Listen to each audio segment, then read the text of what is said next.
Vanthali ST ડેપોના કર્મચારીઓ દ્વારા મુસાફરો માટે શરબતની વ્યવસ્થા।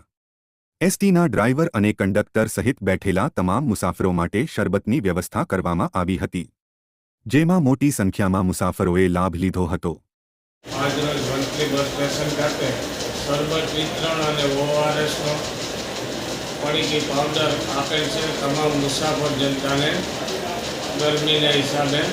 એટલે વૃક્ષારોપણ પણ કાર્યક્રમ રાખેલો છે, તો દરેક મુસાફરોને ખાસ એક બીજો પણ સંદેશ આપવાનો છે।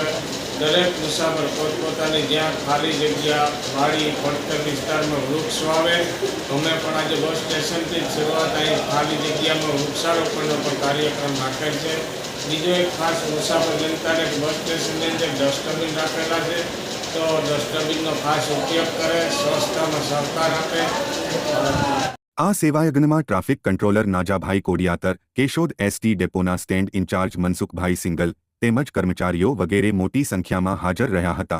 Mansukhbhai Singal, ST depot Keshod stand incharge, આજ રોજ વંથલી કંટ્રોલ પોઈન્ટ ખાતે શરબત વિતરણનો કાર્યક્રમ રાખેલ હોય। 44 ડિગ્રી તાપમાન હોય, કાળઝાળ ઉનાળાની ગરમી હોય, અમારા મુસાફરો તેમજ અમારા ડ્રાઈવર કંડક્ટરોને ઠંડક મળે એના માટે શરબતનું આયોજન કરેલ હોય અને વંથલી કંટ્રોલ પોઈન્ટ ખાતે વૃક્ષારોપણ તેમજ શરબતનું આયોજન કરેલ હોય અને શુદ્ધ શરબતનું આયોજન કરેલ છે, જેમાં સાકર અને વરિયાળીનું શરબતનું આયોજન કરેલ છે। આ ડેપો મેનેજર શ્રી બીજી ભીલ સાહેબના અધ્યક્ષસ્થાને રાખવામાં આવેલ છે। અહેવાલ રહીમ કારવાત, લોકાર્પણ।